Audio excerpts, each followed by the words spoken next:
Good morning and welcome. On behalf of the Thornton Township Human Relations Commission and everyone involved in planning this program, thank you. Thank you for joining us this morning to honor one of the most dynamic African figures in American history. As president of the District 205 Student Board of Education, I represent over 5,300 students. Each year, the students of District 205 participate in this program, and we are very proud to do so. Have you ever imagined yourself marching on cracked streets and walking down boulevards that do not house the dreams of those who live there? But it holds the fears of everything that the people could do, and fear has taken ownership of their every thought. Will you chase pavements for something that affected the young people before your bones decay in an oak box 6 feet under the ground? Have you thought about the things that matter yet? The movement that is started in our dreams, that crawls to our thoughts and runs through our minds daily. A revolution that could be started by a dream that our children's children won't have to take out over $200,000 in student loans for a piece of paper that may not even promise them a job within 6 months. However, Dr. King's dream was one of inclusion and brotherly love, enriched with social justice. Segment 2 of today's program highlights Dr. King's dream in light of the many challenges facing the nation today. Please welcome Marquise Generali of the Thornton Ridge speech team with the presentation of the historic letter from the Birmingham jail. Birmingham is probably the most thoroughly segregated city in the United States. Its ugly record of police brutality is known in every section of the country. Its unjust treatment of Negroes in the courts is a notorious reality. On the basis of these conditions, Negro leaders sought to negotiate with the city fathers, but the political leaders consistently refused to engage in good faith negotiation. In spite of my shattered dreams of the past, I came to Birmingham with the hope that the white religious leadership in the community would see the justice of our cause and with deep moral concern, serve as the channel through which our just grievances could get to this power structure. I had hoped that each of you would understand, but again, I have been disappointed. Let us all hope that the dark clouds of racial prejudice will soon pass away, and the deep fog of misunderstanding will be lifted from our fear-drenched communities.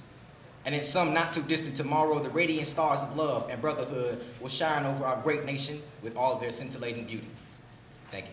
For basic needs, we would like you to accept this donation from the South Suburban Chicago chapter of Top Ladies of Distinction and Top Teens of America. We will commit to a lasting partnership with Thornton Township to continue to donate food items throughout the year. Thank you.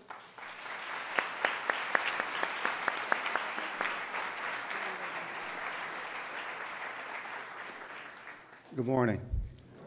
On behalf of Thornton Township, I would like to accept this award this gift from the top ladies and the top teens.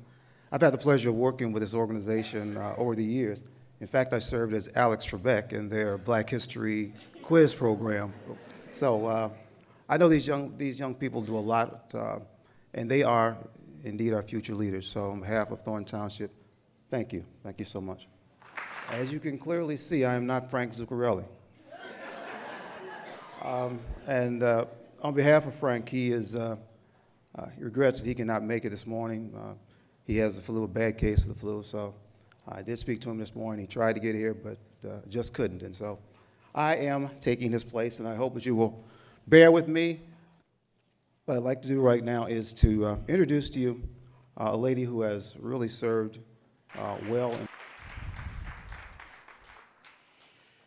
But if Dr. King were here with us today, he would remind us that this day honors not him alone. It honors really the civil rights movement, which depended on a whole generation of leaders.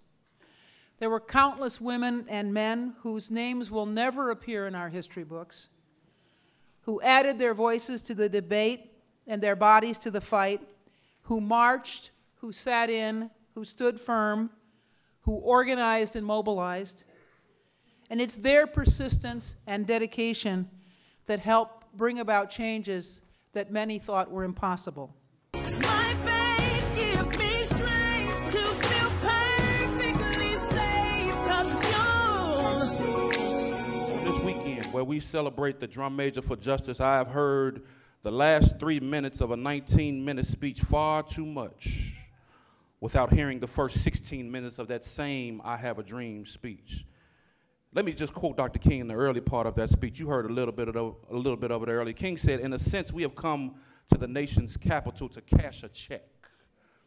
When the architects of our republic wrote the magnificent words of the Constitution and the Declaration of Independence, they were signing a promissory note to which every American was to fall heir. This note was a promise that all men, yes, black and white men, would be guaranteed the unalienable rights of life, liberty, and the pursuit of happiness. And it is obvious today, he said, on August 28, 1963, that America has defaulted on this promissory note insofar as her citizens of color are concerned. Instead of honoring this sacred obligation, America has given the Negro people a bad check, a check which has come back marked insufficient funds. I wonder why we don't hear that.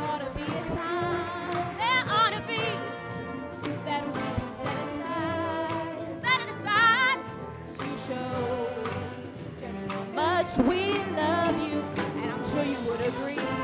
What could be more perfect to have a world party on the day you came to be. Happy birthday to you.